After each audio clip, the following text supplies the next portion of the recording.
The Safe Empowerment System helps you get out of anxiety in the moment it's happening, and it's 20% off right now. Go to quietbegins.com and use the promo code SAVENOW20, and you'll get 20% off the anxiety system that's designed to help you get into a much more peaceful place inside yourself. quietbegins.com. Life presents the toughest challenges. Every day you are faced with decisions that test your ability to express who you really want to be in this world. We're told to keep saying affirmations and keep thinking positively, but what do you do when that stuff doesn't work? Welcome to the Overwhelmed Brain, where you'll learn to make decisions that are right for you so that you can create the life you want now.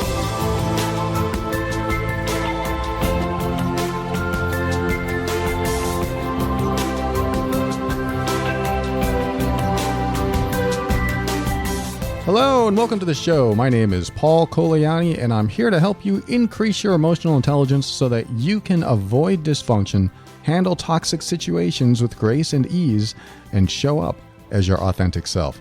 Everything I talk about on this show is my personal opinion and is meant for informational and educational purposes only. Always consult a medical or psychological professional before making any changes that could affect your physical or mental health. All right, I have an interesting topic today for the new year. Welcome to 2020 if you're listening to this as it's released. 2020 is the year of the hover cars and what else in sci-fi? Quantum teleportation, all kinds of things that we're supposed to have at this time. But I don't see any of that. I see some of it. I see some electric cars, and of course we have drones and things will progress from there. But this show isn't about that. I'm just throwing in that as a little side quip. Where are the hover cars? Somebody's going to write to me and say, they're making them, I swear. This show isn't about that at all. This show is about your personal mental health and well-being, your emotional space, your ability to, like I said, avoid toxic situations with grace and ease. And I would love to be able to do that with every toxic situation that comes my way. But it's difficult. You don't always have the ability to avoid them. You don't always have the ability to handle them gracefully. Sometimes it just happens. Sometimes the toxic element just seeps into your conversation, your relationship, and then you have to deal with it. And sometimes you deal with it from an emotionally triggered state. And sometimes you deal with it from a reasonable, rational, logical space, and you see it for what it is, and you decide not to take it personally. That's I think one of the better ways to handle it is to not take toxic elements in your conversation, in your relationship personally, and see the toxicity for what it is, which is someone else's unhealed emotional space. And that's very generalized. That's very simplified. It's much more than that. But when something toxic, when somebody becomes difficult that you're in a relationship with or you're in a conversation with, when they become difficult, when they seem to be motivated by something other than, I don't know, normal, healthy thoughts, you might be experiencing their old unhealed wounds, their old trauma, whatever it is. I like to go in the space of knowing that they're dealing with something. And they may have been dealing with this for many, many years, maybe most of their life. So it's really not about me, because I can almost guarantee anyone that shows up in your life that has this toxic element or brings some sort of unwelcome behavior, they have probably been doing it long before they met you. And if it's family, somebody you've known all your life, they've probably been doing it as long as you've known them. The only difference is maybe you get into a relationship and then someone changes. That can happen. But maybe they didn't change. Maybe they were just nice at first or different at first, and then they showed their other self that was always there. You don't know until you talk with them. Were you always like this? Is this how you are in every conversation? Is it always so hard to get along with you? You may not want to have that conversation with them, but it is something that can be revealed if you decide to have a conversation like that with somebody like that. If you don't, then you may never find out. But don't take it personally. That's hard. People know what our buttons are after they've known us for a little while. They know what our values are. They know what our beliefs are. They know what our perceptions are everything that's important to us. They know what they are, and they know how to upset us, certain people. So they'll push our buttons, hoping to get us in a more vulnerable, quote, weaker space. And if we're in that weaker space, then they are in a more powerful space inside of themselves, and they have power over us in some way. That doesn't mean you can't be triggered and still keep your power.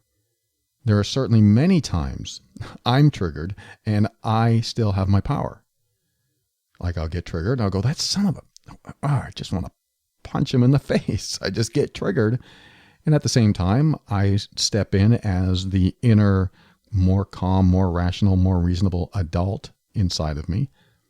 And I think, okay, I need to handle this like an adult, like a reasonable adult. And that's what I do. So doing that allows me to access a more logical, more reasonable space inside of me.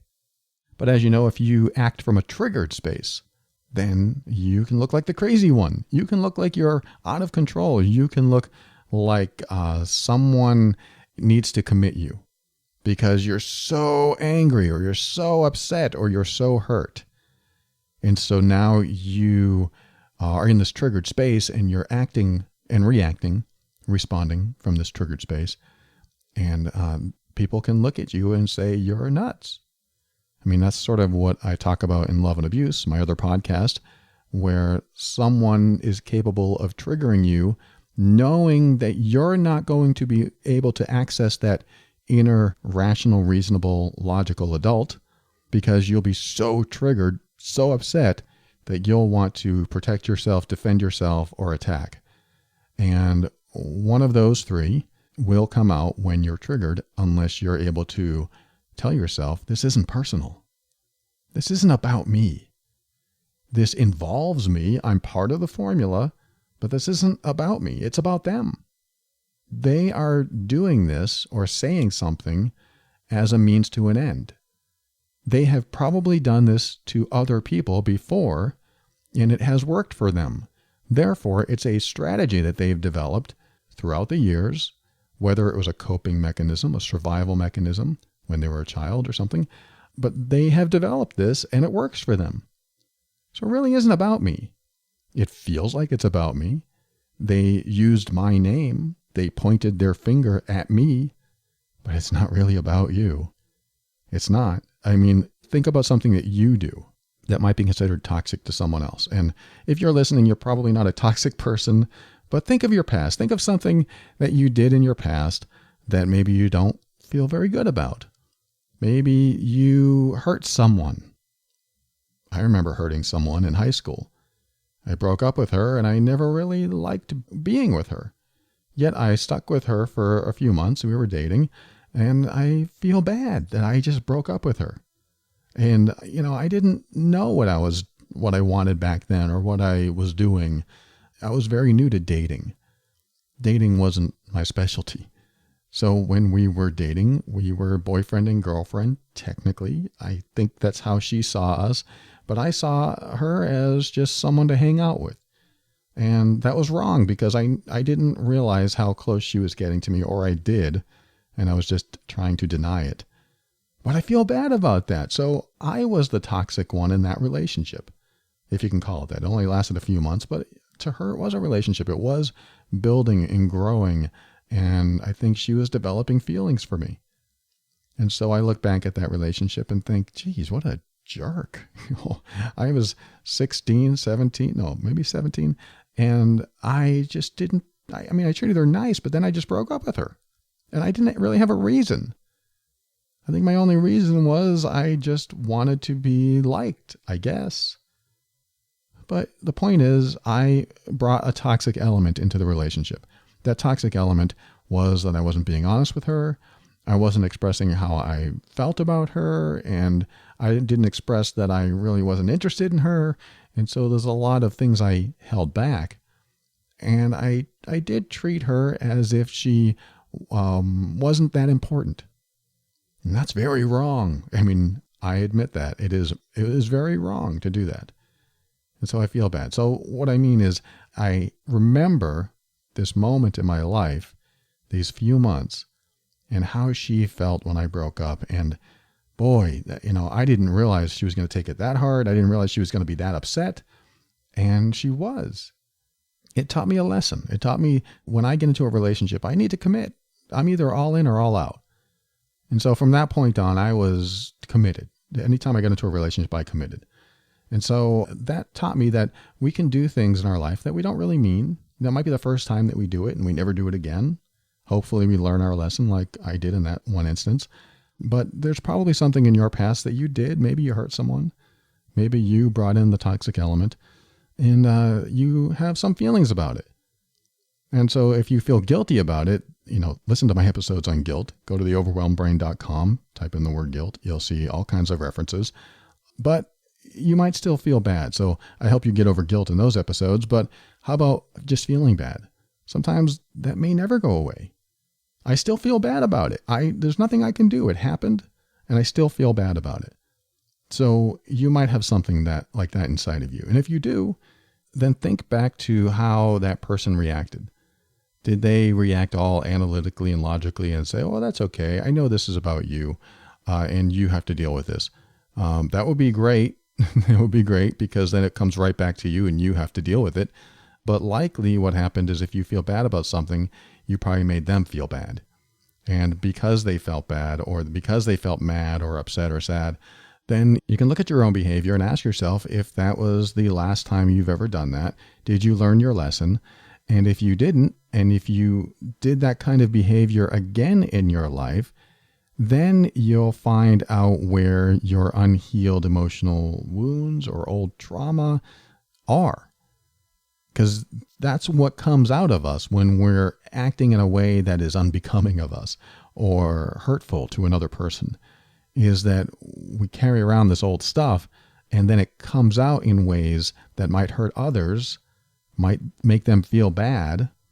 Like I hear from quite a few people that say, I'm the emotional abuser in the relationship. I didn't think I was until I heard your show or whatever.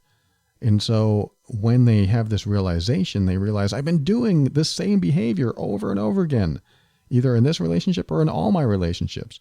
And I keep thinking it's not me, it's them. Some of them might say that. But once you figure out that maybe there's some sort of issue that you need to deal with inside yourself, that you keep showing up in a way that's hurtful or, again, unbecoming of you, then maybe it's time to look at what you need to heal inside of you. Because this is what happens. We carry around these old triggers, these old emotional wounds, and if we don't heal, then our relationships are more difficult. Our conversations are more difficult. And somebody, if they're conscientious enough, are going to point their finger at us and say, look, I'm not going to take what you just did or said personally because there's something going on in you that you need to take care of. Just like you can look at someone else when they're reacting to you or they're hurting you or they're treating you badly, either in a similar or dissimilar way as you treated someone in your past. And hopefully it's a very dissimilar way, but sometimes you're faced with a reflection of what you've done in your past, and it's helpful to see someone else behaving like that so you can look at them and go, oh, that's right, that's how I was. Or I could have been the exact same way as that person, what they're doing right now. I could have said those hurtful words. I could have done what they're doing now. But I've healed from that, thankfully, or I learned from that, or I really got my butt kicked because I was that way. But I still learned and I still grew out of it, or I still, was able to resolve it or process it in some way. But they are in that space. So it's helpful to recall what you have done in your past that you may not feel very good about, and also have healed from those acts, those behaviors, those words. And if you have healed, to know that what was really happening was inside you, even though someone else may have triggered you, it's still inside you what came out, which helps you look at someone compassionately and empathetically even when they're trying to hurt you, and say, oh, I see what's going on. They have some old unhealed emotional wounds or old unhealed trauma, or they have what we might call control issues. They have control issues. Why do they want to control? It's probably a survival mechanism or probably a coping mechanism. They are afraid of losing control because if they lose control, then what does that mean for them? They don't want to find out, so they keep control. And so we can look at other people and in our mind's eye, point the finger at them and say, they need to heal. They need to go through some sort of personal development, some personal growth, some processing, some releasing. And what they're doing right now isn't about me. Imagine the power you get to keep inside you if you decide that what they're doing and what they're saying isn't about me. That feels good. That's not about me. That's about them. Because I'm not the only person they've ever done it to. Let's just say that you find out that you're the only person they've ever treated like this. And you have verified that for a fact. A, it's probably not true.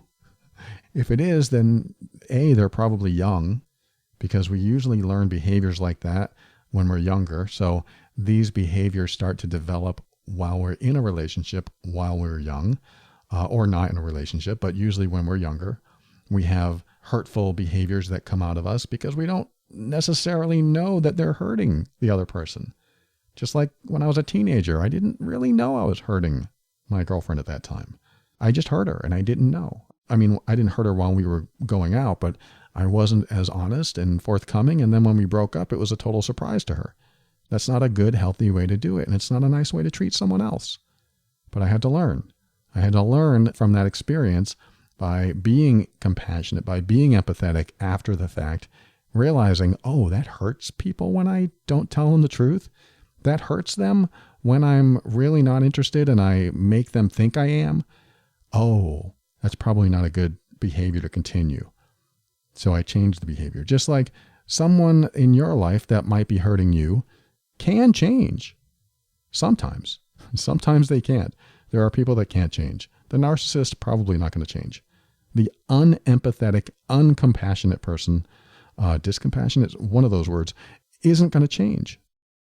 And if they do, it's something that they figured out in themselves because of something that happened in their life, even in the relationship that you're in with them now, where they realize, wow, what I did affected this so strongly that I'm losing connection with this person.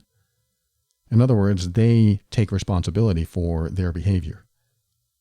And you got to be careful because some people don't. Some people will not take responsibility for their own behavior and always point the finger at you. Those are the people you got to watch out for. You don't want to be around them too much because it's a no-win situation. Actually, it's a win-lose situation. It's always win for them, lose for you. So if you're around someone that's always pointing the finger at you, always blaming you, then you're not in a good situation. You're not in a relationship. You've probably heard me say that before. You're not in a fair, kind, caring, generous, supportive relationship. Definitely not an equal relationship. In fact, my definition of a relationship includes all those terms. And if you are not getting any of those terms or most of those terms, then I cannot define what you have as a relationship, even if it's with family, friends, family, romantic, all of the above. So if you have a relationship with your mom, but it doesn't include those words, kind, caring, supportive, generous, then you don't have a relationship. You have a connection through family, but don't look for something that isn't there. Don't try to squeeze it out of someone that doesn't have it. But sometimes we want to believe they have it. Sometimes we look at someone and we say, I want to believe your kindness is in there somewhere. Your compassion, your empathy is in there somewhere. Even worse, I saw it before and now it's not there.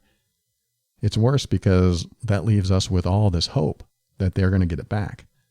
But usually what happens is because the stimulus for their triggers hasn't changed, the relationship hasn't changed, and they haven't learned that they need to heal, then the relationship never changes, nothing ever improves, and they stay the same.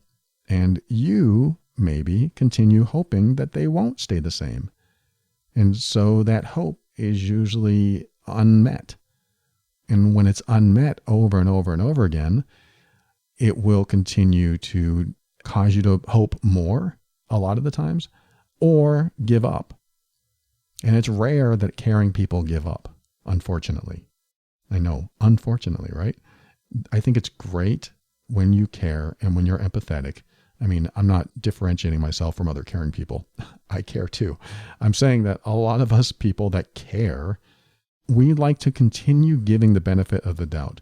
We like to continue allowing someone to show up in a different way, giving them the opportunity to show up in a different way, to show us that they have a different side, that they have a better side, that they have a good side, a kind, ethical, moral, everything that we like about them side.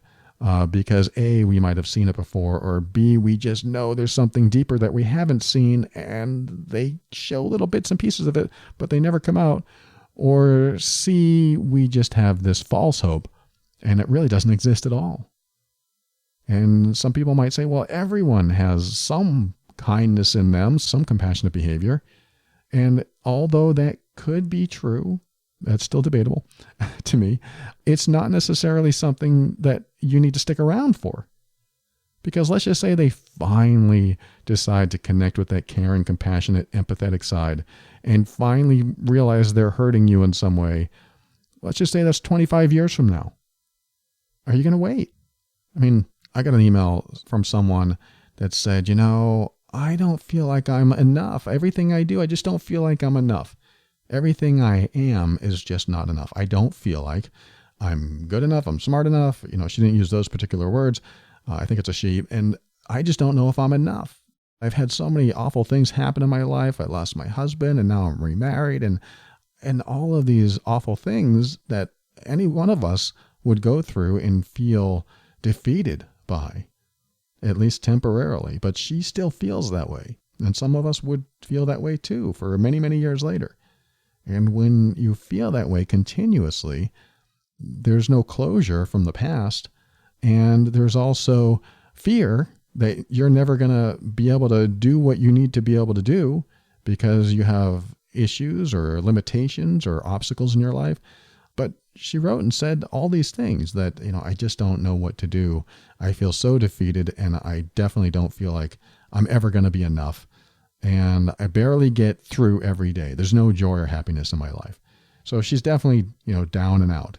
And, certainly seek therapy, talk to a professional. That's a good thing to remember, that there are people out there that deal with this all the time. There are people that deal with this kind of state of mind and emotional place that you fall into. And if you're in that space, don't be afraid to reach out to someone. Hey, look, I need help. And so this person, she reached out to me. I don't know if I can, help her directly or not, but at least I can discuss what she's going through here and at least let her know that there is something you can do if you feel like you're not enough, if you feel like you're never good enough, you're never smart enough, you're never pretty enough, or you're always failing, you're always sabotaging yourself. All the words that we use that really cover the spectrum. Like, I'm always terrible at this. I'm always stupid at this. I'm always a failure.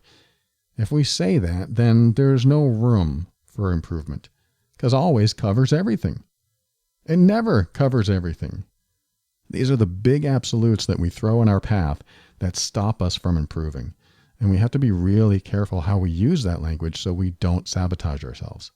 And so this kind of veers off what I talked about earlier when it comes to unhealed emotional trauma, unhealed emotional wounds that you may be carrying around with you. I talk about that every now and then on this show, is what are we carrying? What kind of negativity are we carrying into the future? I think it's good to talk about when the new year starts, because what do we usually think about when a new year starts? We usually think about, a lot of us think about, what's going to be different? What's going to improve? What is going to change? What is going to be better about this year than last year? And so we have these thoughts about what we can do to improve ourselves, what we can do to improve our lives. Not everyone has those thoughts, but I have a feeling that's the general consensus that goes around the world is, oh, new year, new beginning. And so, okay, what can we do differently? And I think about behavior that I've done in my past that I have either carried with me or have released and let go. If I've carried it with me, I'm hoping it's helpful and productive and resourceful and good for me and others. If I've carried it with me and it's not any of those things and it's unhelpful, maybe it's an old belief, maybe it's an old fear, then I have to readdress it. I have to look at it. I have to process and hopefully heal and release it. Just like what you're dealing with, maybe something from your past. Doesn't mean you automatically start feeling better about all the bad stuff that happened. It just means that you're able to get to the point where it's not debilitating. It's not an obstacle that keeps you from reaching happiness. Like this person who wrote, she lost someone important in her life, and it sounds to me that she hasn't done the proper letting go and grieving. There's a grieving process and a letting go process that when you do it, when you are able to let go of a person that has died, then you're able to live the life that I'm sure, and this is going to sound a little spiritual, they want you to live. Because people want our happiness. The people that love us want our happiness. And if someone left your life and you haven't let them go, it's quite possible that you will keep yourself from your own happiness. And if you think that being happy goes against what you experienced with that person, then let me just remind you that that person, if they really loved you, wants you to be happy. And so I've kind of gone off on a little tangent here, but I'm going to bring it right back around when we come back and talk about not so much about the pain that we might be carrying around, the negativity, the old unhealed trauma, but what we can do moving forward as we go into the new year, as we think about how we can use our language in a way that's productive and resourceful for us, beneficial to our mental health, and also our behavior. So when we are faced with someone in our life that is difficult and we need to figure out how to deal with them, to remember, yes, they are dealing with something. It's not personal. It's not about you. Even though they point at you and call you by name, it's still not about you, because in general, we get along. In general, people are supposed to get along.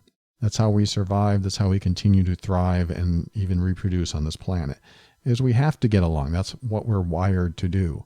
When we don't get along is when there's something about either us or them that is causing us to have an issue with it. So again, not everyone can get past these issues because there are other mental challenges they're dealing with. But I think for the most part, if you're listening to a show like this, then you are very likely able to get past what's going on if you're carrying anything with you. And also, definitely, if you can't think of anything that you're carrying with you, but you're still having difficulties with certain people in certain relationships, then our next segment talks about these absolutes that we put in front of us, like he always does this or she never does that, and how we set ourselves up and them to fail. So there's some interesting stuff we're going to talk about right after this. We'll be right back. Talk to you in a moment.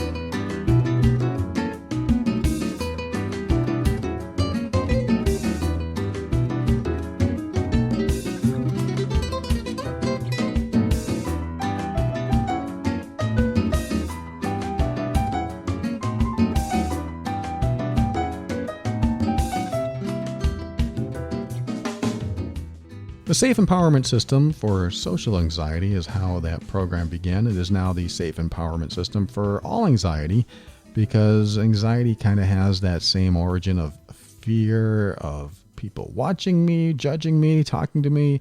It's usually around other people. I mean, you can have anxiety about doing something and fear for your life as well. Like, I'm afraid to take these stairs because I have anxiety about stairs. So it can be very personal too. This is why there are many aspects of anxiety, is that there's some sort of fear that originates inside of us that we generalize into the world. And so this fear could be a fear of talking to somebody, for example. Oh God, I don't want to talk to that person. And my first question is, well, why? Well, if I talk to that person, they might see right through me. They might see that I'm really a dummy. I don't know my stuff. And then I might ask, well, if they saw you as a dummy, how is that a problem? I always love that question. How is that a problem? You're going to hear it in the next segment. How is that a problem if they saw you as a dummy? And the answer might be, well, if they see me as a dummy, I might not get the job, or I might be seen as too stupid for this club or too stupid for this group, or I don't know, I'll just feel like I'm inferior in some way, or they won't welcome me, or they won't like me. And then I would ask, well, how is them not liking you a problem? I mean, why would that even be a challenge for you? And you might think, well, of course that's a problem, but if I have to answer it, I would say, if they don't like me, then, where are you going to go with it? Then I might be alone. I might be unwelcome anywhere. I'll go home and I'll cry because I won't feel liked and I won't feel like I'm part of something bigger. And so I might even go further down into that and ask you, okay, let's just say that no one liked you. Let's just say that you were alone and you could never be welcome because they never wanted you at all, ever. You might first think, wow, that's just awful. That's just terrible. And I would ask, well, how is that a problem? And you would have to dive in so deep when I ask these questions that you would find the origin of your anxiety. And that origin is, once you connect with it, it's a start. It's a step in the right direction. Because we're so used to this shield that we put around ourselves. I don't want to feel anxious. I don't want to be in this situation. I don't want to be in this environment. I don't want to be around these people. I just want to shield myself so I don't have to expose myself to anything that could hurt me or put me in a different state of mind. So I have this buffer between me and the world where I'm actually taking you inside the buffer, down deeper inside of you to connect with the origin. Because once you connect with the origin, you might have some realizations that help you disconnect from the anxiety. And if you can find the origin and figure it out, what's going on in there and why you keep going into that same anxiety state, then maybe your path to healing will start. And that healing path gets you into a better space inside your head, around other people, around situations. That doesn't mean anxiety completely goes away, because anxiety is a warning system. Hey, you're about to walk into the tall grass and there are snakes there. Just letting you know. I don't want to put any fear of walking in tall grass, but when the body responds like that, it's the warning system. Hey, I'm just letting you know. So you should be kind of aware that there's something dangerous here. But we don't need that warning system to come up all the time. We don't need to have it come up when we're talking to the boss or talking to an ex, or walking up the stairs, or taking an elevator, or flying on an airplane. We don't need these warning systems all the time. We just need them in certain situations. It's just that we generalize the anxiety to go everywhere, and we take it with us, and what do? I don't want to feel this, so I'm just going to avoid that. We start to exclude ourselves from activities and relationships and other things that might cause that anxiety. So that's why it's important, if you have anxiety and you want to get over it, to dig into the origin. And so the Safe Empowerment System is all about helping to connect with that origin, helping to get you out of your shell, if you're in a shell, or at least get you to a point where you feel more comfortable being yourself. And getting into that space where you're comfortable being vulnerable, being you, is powerful. I know vulnerability doesn't sound like power, but it is. Because if you can be vulnerable in front of people and survive it, you gain a lot of emotional strength. You gain a lot of experience, because once you do it several times, that experience leads to confidence, leads to not thinking about it at all, and soon you're doing all the things that you didn't do before. And so that's what the Safe Empowerment System helps you do, is connect with you at the deepest level.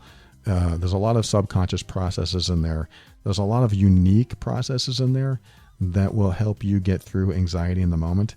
And it might be exactly what you're looking for. If you're dealing with anxiety, I highly recommend you go to quietbegins.com. And if you're listening to this show and it's still January 2020, the code SAVENOW20 is going to get you 20% off the program. So it's a great time to buy if you've been holding off. But check it out. Go to quietbegins.com and just wash that anxiety away.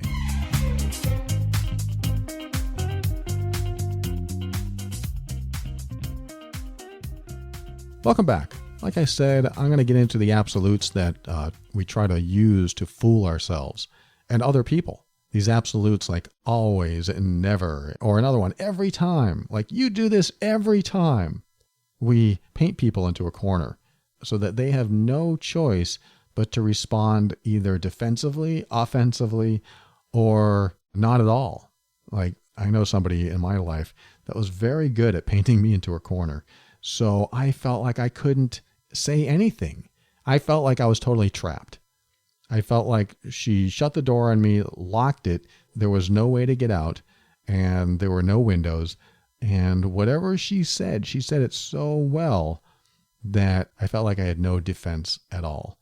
And it was weird because I didn't think I was wrong, but I didn't know how she made me wrong. She was able to make me feel wrong. Now, this wasn't something I believe she was doing on purpose. It's just the way she communicated and the way she learned to stand up for herself maybe when she was growing up. Doesn't matter. I just went through that experience and didn't know I went through that experience until many years later after I lost touch with her. So it was an interesting relationship that we had because I would, quote, lose arguments. And so when we would have any type of debate or conversation, she would know exactly what to say to paint me into a corner with no way out.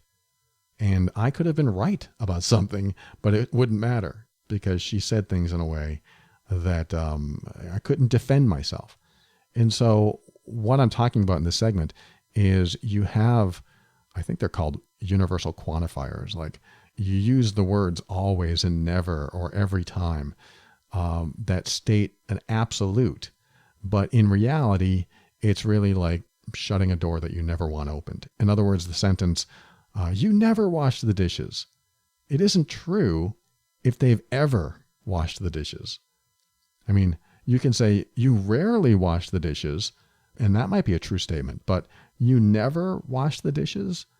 How is someone supposed to respond to that? They might say, well, of course I wash the dishes. I washed them last week. And that might be true. But your response might be, yeah, one time, or once a month, or whatever it is. And the conversation doesn't really go anywhere. One person feels defeated, and all they're doing is trying to get back on track and try to have a conversation about it. And the other person feels righteous and won't back down. And I'm not saying that it's invalid to feel righteous in that moment. It might be true that they hardly ever do the dishes in this example. But is the conversation useful? Is it productive? Is it beneficial to say, you never do this, or you always do that, or every time you come home, you say this, every single time? Unless it's true, you really can't say that. And I know it's a great way to paint someone in a corner. It's a great way to make your point because it has a lot of emphasis and it has a lot of energy behind it. And you can prove 98% of the time that what you're saying is true. So it gives you a lot of power and that intensity behind that statement. You never do this. It feels like you have an army of emotional support there for you while you make this kind of statement. And so I understand why we do it. I mean, I've been known to do it many times in my life. I may still do it every now and then. I have to be careful what I say and make sure it's true, because that's a question you ask yourself. Is that really true? Do they never do that? Do they always do that? Because if it's not really true, then I need to change the wording. And I want to tell you why that's important. You know, it's easy just to get into a conversation and say, yeah, well, you never do that. You never do it. But when you say that, what you're doing is failing to convey the real issue inside of you, which is how it makes you feel when they do or don't do something. You know, when you're talking to someone else and you want to say, you always do that, or you never do that, it really doesn't say, you know, when you say you're going to do that and you don't, it makes me feel like you don't care. That connects at a deeper level, doesn't it? That connects at a deeper, more intimate, more meaningful, more real space. than the zoomed out, you never do this or you always do that. That's so zoomed out, so disconnected from actuality that the conversation could explode into a million different directions. But let's be specific. If you really want to say something, we'll use the dishes as the example. If you really want to say, you never do the dishes, then instead of saying it, stop yourself by saying, okay, I want to say you never do the dishes. First, is that true? You're talking in your own mind. No, it's not true, but he or she rarely does them. Okay, that may be true too, but is it really useful to say you rarely do the dishes? It's not even that powerful, is it? You rarely do these dishes. It feels better to say you never do the dishes, but it's not even useful to say you rarely do the dishes. It's more useful to say, when the dishes are piled up and you just walk by them 3 or 4 times and don't give them a second look or even pile more on, and you don't do them, it makes it look like you want me to do all the work. And it also makes me think that you really don't care if I stay up an extra hour doing the dishes while you go to sleep. It makes me feel that way. Now, that's a very intelligent adult conversation. And how often does that happen? I mean, if you're with someone that you've been with for a long time and you guys are always triggering each other, whether it's a romantic relationship or another relationship, no matter who it is in your life, if you know how to trigger the other person, if you don't always get along, then it's a lot easier to just trigger them than to have the adult conversation. Because the adult, I'm using the word adult loosely here. When I say adult, I mean a reasonable, rational, logical, analytical, just a more common sense conversation instead of flying off the handle, acting from fight or flight, or from a child's point of view where you don't know how to communicate or express yourself. So you just go wild in an emotional way. Again, those might be valid feelings and you might have valid things to say, but how productive is the conversation and where will it lead? Because I can guarantee you when you say you never do the dishes, that's going to be a lot less productive and probably not lead to the best outcome. It can. I mean, you might say that and they might realize, you're right. I don't ever do the dishes and I need to do it more. And I will. That will be fantastic. You probably don't have to listen to a show like this if you get along that well. You probably are in a great relationship already. You probably get along with people. There's probably very little toxic elements in your life, in your family, in your relationships. But if you're listening to this, you probably want some pointers or some suggestions on how to deal with someone in your life that's difficult. And the difficulty usually comes because of the words we use. The words we use are vital, and they will make or break the outcome, the one we want. If we want a good outcome and we want something that really gets to the heart of the matter, we have to express our heart.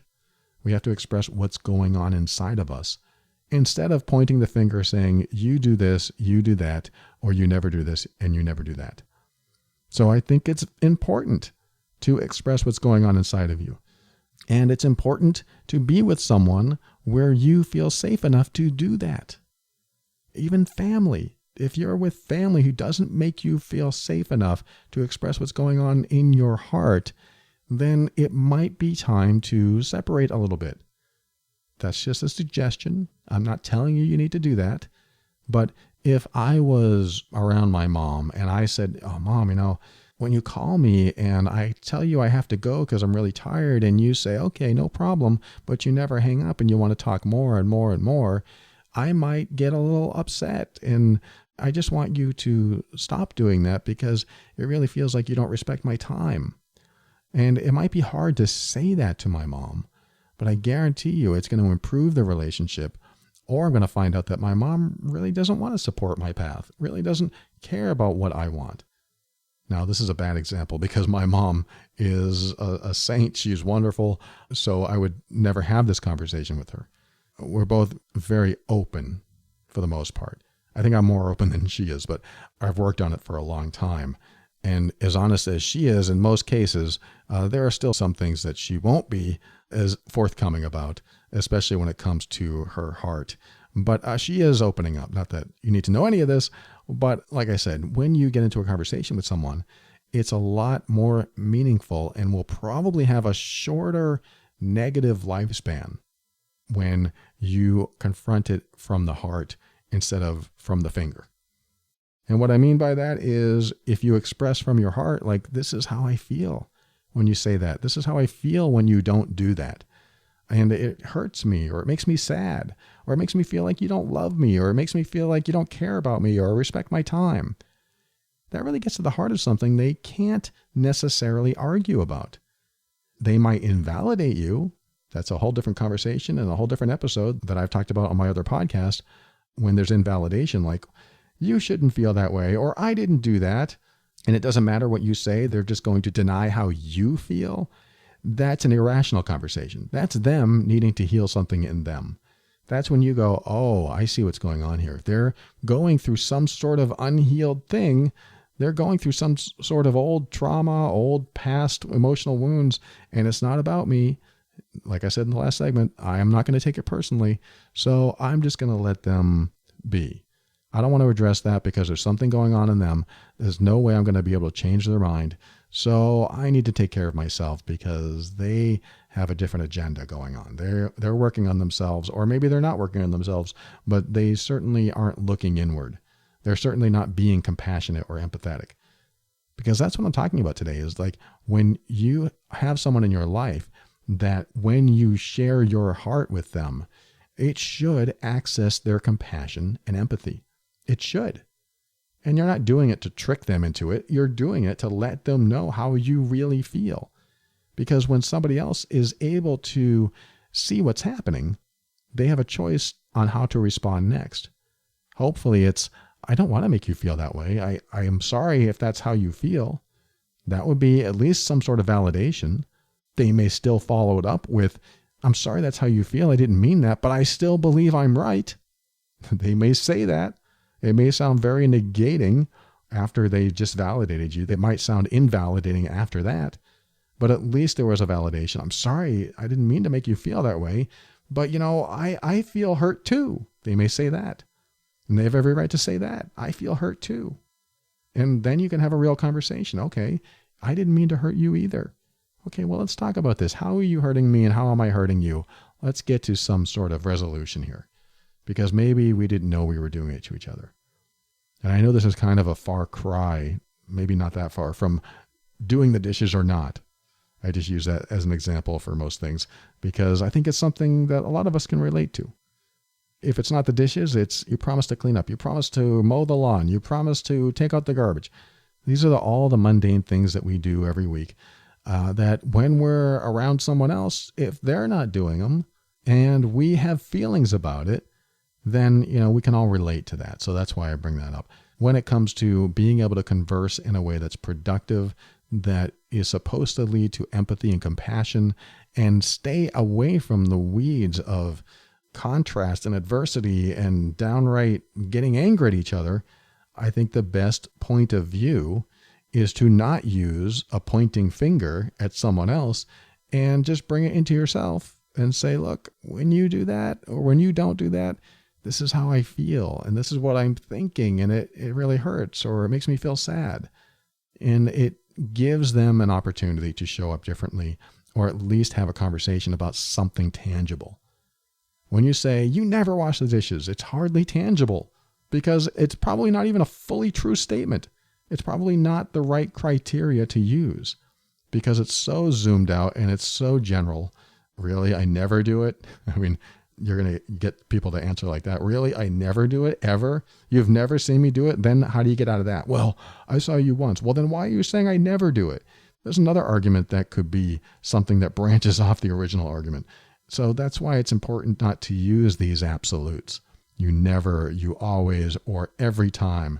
Those kind of absolutes really keep you out of resolution. I didn't talk about resolutions, but if you're going to make a New Year's resolution, resolve to be more honest with yourself and the people around you by expressing how you are affected by their behavior. Can't do that with everyone. You don't want to do it with everyone. There are some people that are a little too dangerous, a little too violent, a little too aggressive. And then you have to ask yourself, well, why am I around these people? But you do want to make sure that you are mentally strong inside yourself so that you know what's being affected, and that when you feel like pointing the finger and blaming them or making sure that they know what they did wrong, I suggest you do so in a way that comes from your heart and not your finger. Well, it sounds a little strange, but I hope that makes sense. And when you do that, you give them an opportunity to change. You give them an opportunity to show up differently, and you give them an opportunity to access empathy and compassion, and hopefully you have the same for them too. Thanks so much for joining me today. We'll be right back. I'll say some thank yous and my goodbyes and my last words right after this.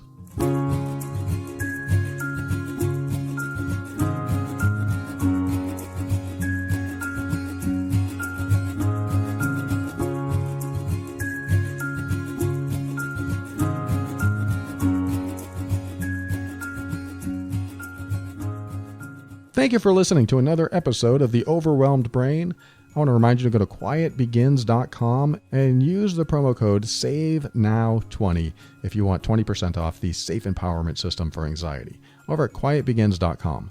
I also want to thank iTunes reviewers Inspired Chef in Progress and The Original Glass.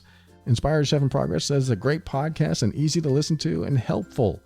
Thank you so much. And The Original Glass, their iTunes handle, said more, said a lot more, including the only thing I find challenging about your presentation is the sheer volume of time it takes to listen through to the end of an episode. I totally get it. It is a long show, an hour long.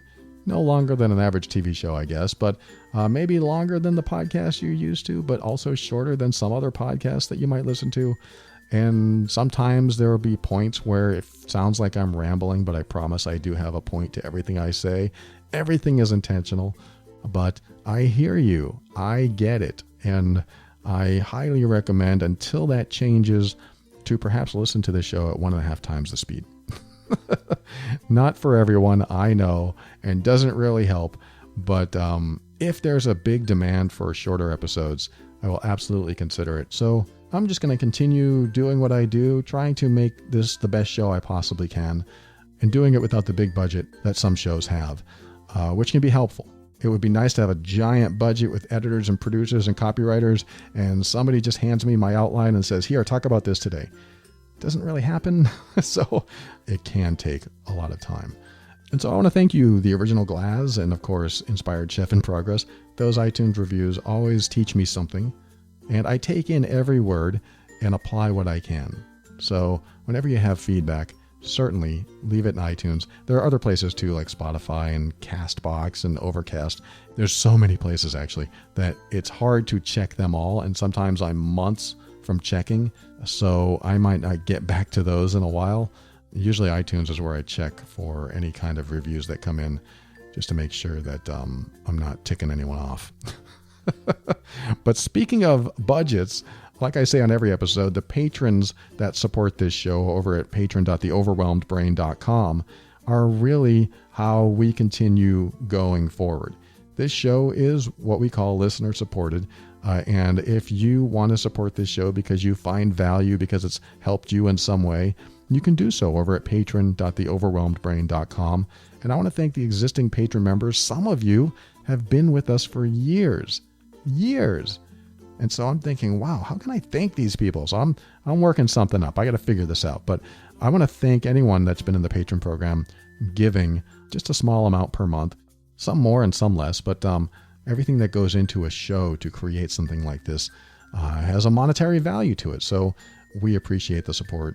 And I appreciate every patron member that's in the program. If you'd like to join, go to patron.theoverwhelmedbrain.com. And not only will you be supporting the show, I also give back. There are private episodes in there, workbooks and worksheets, discounts off my products and services, and video archive, all of that in the patron program, just to thank you for supporting the show. So check it out if you get a chance. And I mentioned the Love and Abuse podcast. That is my other show at loveandabuse.com.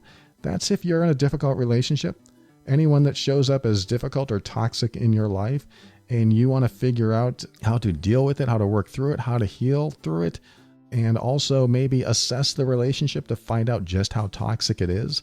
This is where the term emotional abuse comes in. If you are dealing with a very difficult relationship and you're pulling your hair out and you can't figure out how to, quote, fix it or heal it, maybe you need to listen to Love and Abuse. Go to loveandabuse.com, and this is where you can figure it out. This is where you can learn even more about poisonous communication and toxic behavior. Loveandabuse.com. And finally, I want to thank Kevin MacLeod of Incompetech.com for some of their music transitions in The Overwhelmed Brain. And as I said earlier, the words always and never and every time, they also remind me of other words that we use that we really fool ourselves into using. And what I mean is that we can sabotage our own path to success in life if we use words like enough or more or less, in certain contexts, that is. So what I mean by that is I received an email, and I think I started talking about this, but I received an email where she said, I don't know if I'm ever going to be enough. Yeah, I think I did. I don't think I have closed that loop yet. I think I started talking about someone who sent me an email who was having an issue, suffered loss in her life, and she's still experiencing the loss. And I started talking about how she hasn't reached closure. She hasn't really had the full grieving process and letting go process. So she's still stuck in that state. But she also feels down on herself, like, what's life worth living? But she has to live. And I didn't tell you this earlier, but she says, I keep living because guilt keeps me alive. And so that's really, talk about down on everything. You are at the bottom, or pretty much at the bottom, when the only thing keeping you alive is you'll feel guilty if you die or take your own life. And hopefully she doesn't do that. But one of the things I want to tell her and anyone listening that ever says something like, I'll never be enough, or I'm too much of this, or I need to be more this or less that. These words, more, less, never enough, too much, they don't really describe an actual amount. They don't describe an actual measurement. And this is where we can really mess ourselves up. And let me use a simple example. And this came up in the mastermind I'm in. One of the members, she said, I've always had this mentality of I got to make more money. I got to make more money. But I never had a measurement for it. I never said I got to make, 6 figures a year or 7 figures a year. I never had that measurement. Or even that is still pretty ambiguous. Like, let's just say that I want to make $150,000 a year. That's measurable. That's quantifiable. Because once you hit that number, you can say, yes, I met it. I met that goal. But I believe a lot of us will say things like, I just need to make more money. Or I just need to do more. I just need to love this person more. I just need to work more weekends. I just need to, we use these terms that have so much leeway that it gets us into trouble. Mentally speaking and emotionally. It gets us into trouble to use the words more and less when we use them in a way that is not measurable. And so the example of money, I want to make more money. Well, what does that mean? Well, I want to make more than I have now. Okay, so here's the question. And this question applies across the board, no matter which one of those words you're using. The question is, how will you know when you have enough?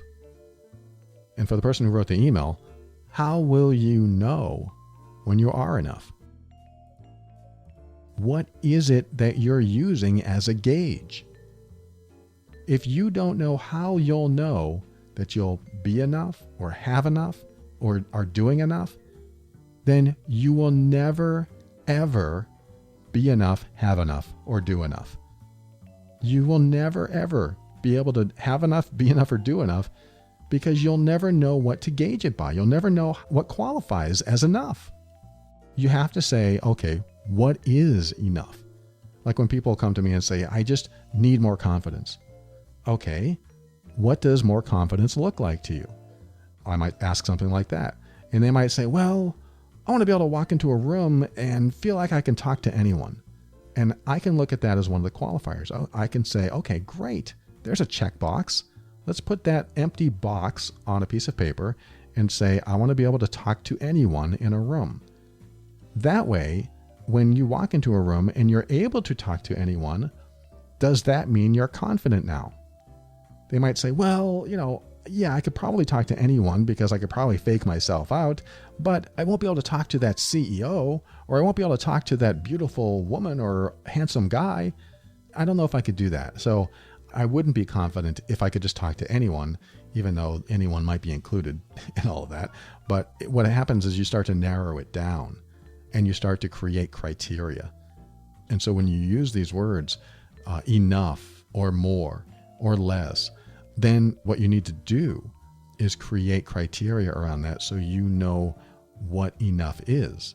So you know what more is, or when more will be enough, or when less will be few enough or something. And having this criteria gives you something specific to measure by. Because let's just say that you're making, let's use a money example. Let's just say that you're making $50,000 a year. I mean, that would be a great salary for a lot of people. So $50,000 a year, but I need more. So that might be something you say. I need more because I have this house and I have a car and I have kids and I have debt and I have to buy food every week. So I need more. Okay, so what is more? I don't know. I just need to make more. Well, how about 10,000 more? Will 10,000 more work? If they say, well, 10,000 would help, then I would ask, well, what would be enough? Be specific. It's not that I'm asking you to be overly optimistic. I'm just asking you to have a gauge, have a guide, have something that when you meet it, it will free you from your limited thinking. When I say that, I don't mean it offensively, but if you think I just need more or I'll never be enough, you need to know how you'll know when you are enough, or how you know when you have enough. Because if you don't know that, then you'll never meet it. You have to know it. The reason I'm telling you this is the person who wrote the email, I'm hoping he or she is listening right now, because it's vital that you know what enough means to you. To her, it might mean, well, when my spouse can look me in the eyes and say, I love you no matter what, that will be enough for me to know I'm enough. I don't think it's that for this particular person, but let's just say that was one of the qualifiers. That's what qualifies as part of the enough spectrum. I would ask, if your spouse does that, would you then feel that you were enough? He or she would probably say, well, no, it's also if I'm respected at work. And I might ask, well, what does that look like? What does it look like to be respected at work? Well, I want to be able to walk into my boss's office and he or she can talk to me as if I'm an adult and doesn't yell at me. And then we put a little checkbox there. Boss doesn't yell at me anymore. And then I'll say, okay, so if your spouse looks at you in the eyes and says that and your boss doesn't yell at you anymore, now do you feel like you're enough? And as you go through this process, you're going to discover other things that will finally make you realize what qualifies as enough or having more. Like, I need more money. Okay, if you had $10,000, would that be enough for you to feel like you have enough money? If you say no, because I have this other stuff going on, now you're getting into more details that really help you narrow down what the problems are in life or what the challenges or obstacles that you have going on so that you can learn how to overcome them. That's what this is all about, trying to figure out how to get past your own interpretations of what's enough or what's not enough and stop speaking in riddles, because more is a riddle. Enough is a riddle. Less is a riddle.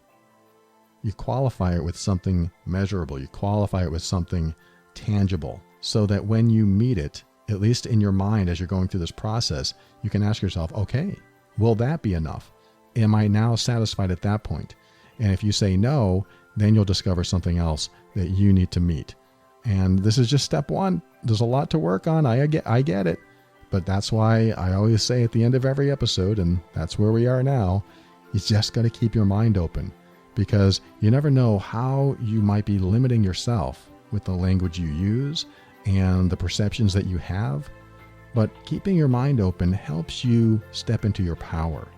And having that power allows you to think things through like this and get past any of the old obstacles that might be keeping you from progressing. Being in power helps you be firm in your decisions and actions so that you can create the life you want. Always take steps to grow and evolve, no matter what. You are more powerful than you'll ever realize.